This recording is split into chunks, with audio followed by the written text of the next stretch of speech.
नमस्कार दोस्तों, मैं आपके साथ जगदीश कुमार चौधरी। जेके एजुकेशन चैनल पर आप सभी का स्वागत है, अभिनंदन है। साथियों, आज हम कक्षा 10th की, कक्षा 9th की, कक्षा 8 की और 6 और 7 यानी कक्षा 6 से लेकर 10 तक की जो बेसिक गणित की जो परिभाषाएं हैं, जो संख्याओं के अलग अलग प्रकार हैं, उनके बारे में हम बात करेंगे और उनको देखेंगे कि इनकी परिभाषाएं कैसे हैं। तो आइए चलते हैं। कक्षा जो 10th का चैप्टर नंबर प्रथम है, अध्याय नंबर जो 1, कक्षा नंबर 10th का जो अध्याय 1 है वो है वास्तविक संख्याएं, यानी रियल नंबर, वास्तविक संख्याएं। ये जो रियल नंबर वास्तविक संख्या हैं, ये कक्षा 6 से लेकर 10 तक सभी संख्याओं को मिलाकर बनाया गया है।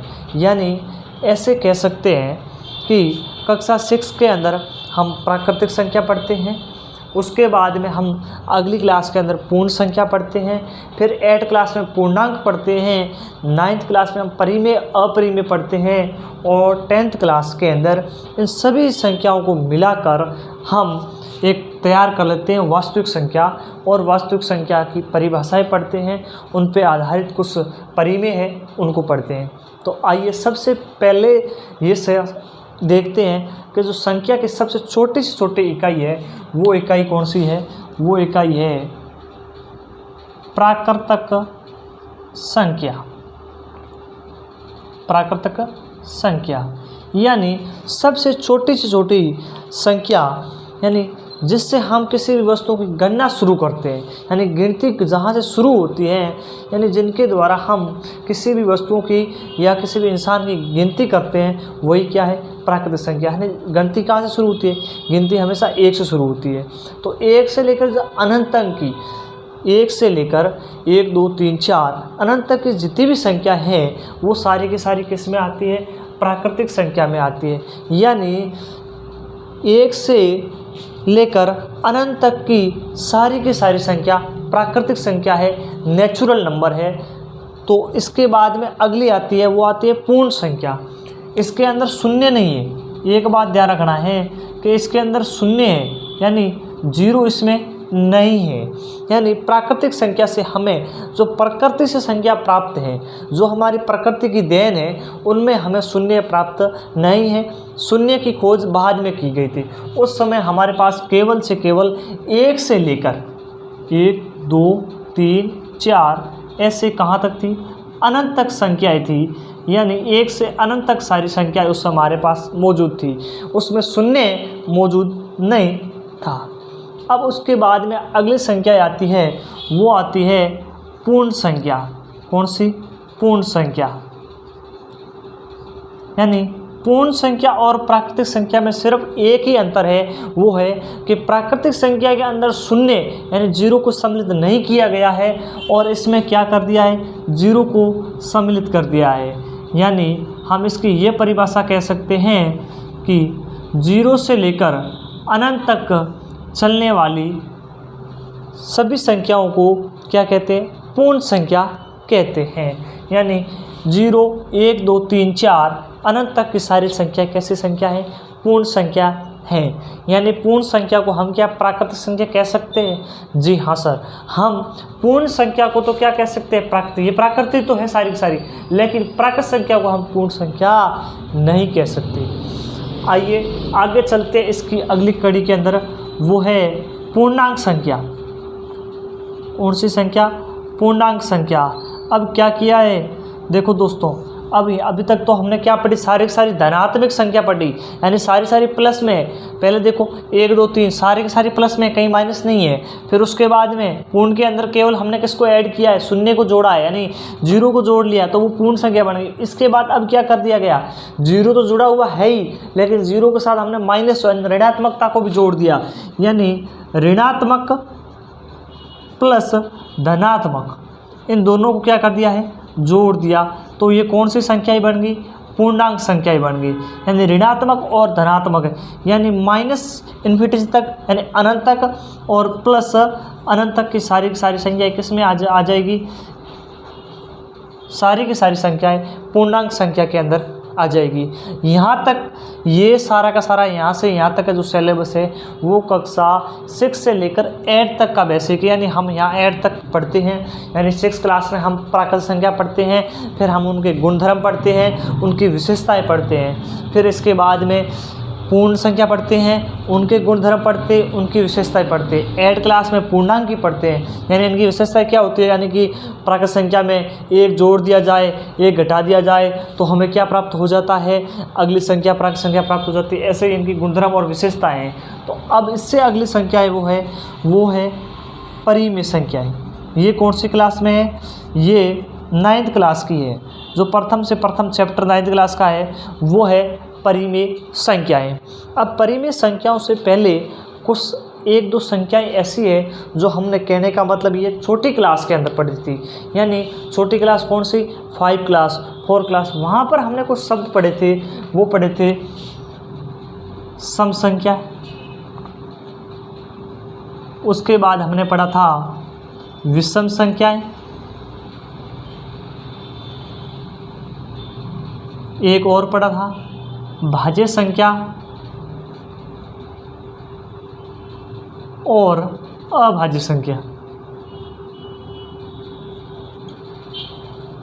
वैसे इनकी परिभाषाएं कोई पूछता नहीं है, लेकिन हमें क्या है, अपने विशेष ध्यान के लिए, हमें क्वेश्चन करने के लिए इन चीज़ की ध्यान हो तो आसानी से होता है। कहीं पर आ जाता है कि समुच्चय बनाओ तो हमारे को पता ही नहीं तो सम संख्या क्या होती है, अभाज्य संख्याओं का बनाओ, इनमें से पता लगाओ कौन सी अभाज्य संख्या है। तो सबसे पहले देखो, सम संख्या वे संख्या जो किससे हो, 2 से पूर्ण विभाज्य हो, यानी जिस संख्या के अंदर 2 का पूरा भाग जाता है वो कौन सी हो जाएगी, सम संख्या हो जाएगी। तो सबसे छोटी सम संख्या कौन सी है, 2 सबसे छोटी सम संख्या, क्योंकि सबसे एक में 2 का भाग नहीं जा रहा है ना, इसका मतलब नहीं।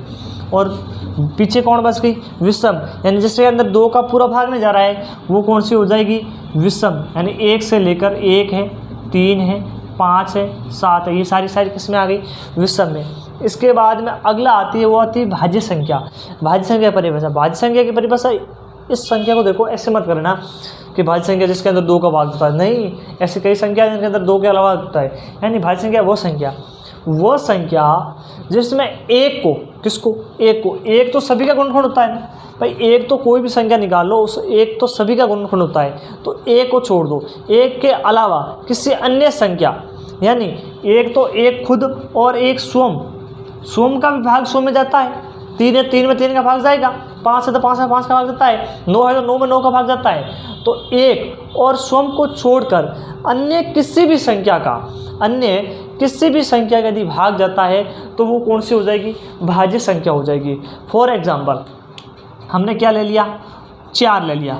अब पता लगाओ कि 4 भाज्य है या अभाज्य, हमें ये बात पता लगानी है। तो हम क्या करेंगे, सबसे पहले इसमें सर 1 का भाग जाता है, इसमें 4 का जाता है, लेकिन 4 में 4 का तो भाग जाता ही है, लेकिन 4 में किसका, 2 का भी तो भाग जाता है, यानी खुद का तो जा रहा है, 1 का भी जा रहा है, और एक ऐसा अंक और भी है सिंगल डिजिट, कौन, 2, जिसका भी भाग इसमें जा रहा है, यानी एक स्वयं के अलावा किसी और संख्या का भाग जा रहा है। सर जी हाँ, इसमें 2 का भाग जा रहा है, यानी ये कौन सी हो जाएगी, भाज्य संख्या हो जाएगी। और अगला पूछ ले 5, कि 5 क्या है, 5 में देखो, 5 में 5 खुद का जाता भाग, 1 का जाता, किसी अन्य संख्या का भाग जाता है, नहीं जा रहा है, तो 5 क्या है, अभाज्य संख्या हो जाएगी।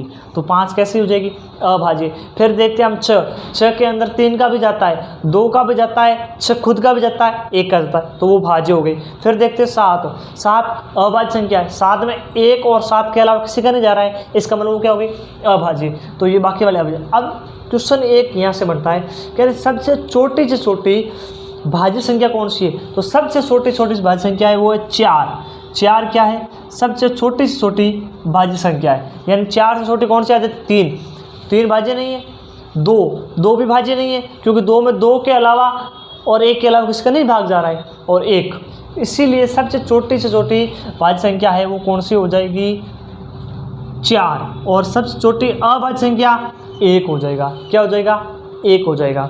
अब इसके बाद हमने पढ़ लिया सम क्या होती है, विषम क्या होती है, और भाज्य क्या है, अभाज्य क्या है, ये बेसिक जानकारी है, थोड़ी सी याद हो तो हमें आगे क्वेश्चन करने में आसानी रहती है। आगे चलते हैं। परिमेय संख्या, हम कहाँ थे, हमारी टॉपिक है वो परिमेय संख्या है। अब परिमेय संख्या की परिभाषा देखो। परिमेय संख्या यानी वे संख्याएं जिन्हें हमें P/Q के रूप में लिख सकते हैं, जिन्हें हम किसके रूप में, P/Q के रूप में लिख सकते हैं, लेकिन कंडीशन एक दे रखा है, यानी Q बराबर क्या नहीं होना चाहिए, 0, यानी 0 नहीं होना चाहिए, यानी Q बराबर 0 नहीं होना चाहिए। यानी P/Q का मतलब हो गया अंश बटा हर। हम भिन्न को कैसे लिखते हैं, भिन्न को लिखते हैं अंश बटा हर, यानी भिन्न का रूप होता है, भिन्न की परिभाषा क्या होती है, अंश बटा हर के रूप में जिस संख्या को वो क्या होती है, भिन्न हो जाती है। अब इस भिन्न का मतलब अंश बटा हर, हमने अंश मान लिया P और हर क्या मान लिया, Q मान लिया, यानी जिस संख्या को हम P/Q के रूप में लिख सकते हैं, लेकिन Q बराबर 0 नहीं होना चाहिए, यानी Q का मान क्या नहीं होना चाहिए, 0। बाकी सारी संख्या क्या हो जाएगी, परिमेय संख्या। 1/2, P का मान कितना है, P का मान सर 1 है, Q का मान कितना है 2, तो ये क्या है, परिमेय संख्या है। 3/4, P का मान कितना है 3 है, Q का मान कितना है 4, क्या है, परिमेय है। अगले देखते हैं 4/0, ये क्या परिमेय संख्या है, नहीं, क्योंकि P का मान तो कितना है, P का मान 4, लेकिन Q का क्या आ गया 0, यानी ये परिमेय संख्या नहीं है। क्या नहीं है, परिमेय संख्या नहीं है। और इससे अगली आती है, वो आती है अपरिमेय संख्या। कौन सी, अपरिमेय संख्या। तो अपरिमेय संख्या की क्या परिभाषा हो जाएगी, जो परिमेय संख्या की परिभाषा है उसकी उल्टी क्या हो जाएगी, अपरिमेय संख्या। यानी वे संख्या जिन्हें P/Q के रूप में लिख सकते हैं और Q बराबर 0 भी हो सकता है, यानी वो कौन सी हो जाएगी, अपरिमेय संख्या। जिनके अंदर कौन सी आती है, अंडर वाली, यानी जिनका हम वर्गमूल ज्ञात नहीं कर सकते। जैसे √4 है, 4 का वर्गमूल 2 होता है, तो वो 4 नहीं होगा, √3 है, √5 है, √7 है। ये सारी की सारी कौन सी संख्याएँ आती है, ये सारी अपरिमेय संख्याओं में आती है। अब हमारा जो टॉपिक है, मेन टॉपिक ये है कि वास्तविक संख्या क्या है, रियल नंबर क्या है। तो रियल नंबर क्या है, रियल नंबर इन सब संख्याओं को जब हम मिला लेते हैं तो ये क्या हमारे पास में क्या बन जाता है, वास्तविक समस्या बन जाती है, यानी परिमेय संख्या। यहाँ देखो, प्राकृतिक संख्या से किस में आई, पूर्ण संख्या, यानी पूरी की पूरी प्राकृतिक से पूर्ण में आ गई, फिर पूर्ण पूरी की पूरी पूर्णांक में आ गई, और पूर्णांक सारी की सारी परिमेय में आ गई।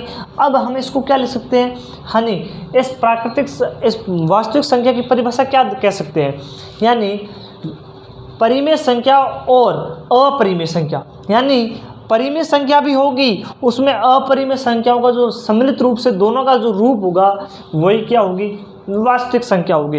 यानी जब हम परिमेय संख्या और अपरिमेय संख्या दोनों को मिलाकर साथ में लिख देंगे तो वो क्या कहलाएगी, वास्तविक संख्या कहलाएगी, रियल नंबर कहलाएगी।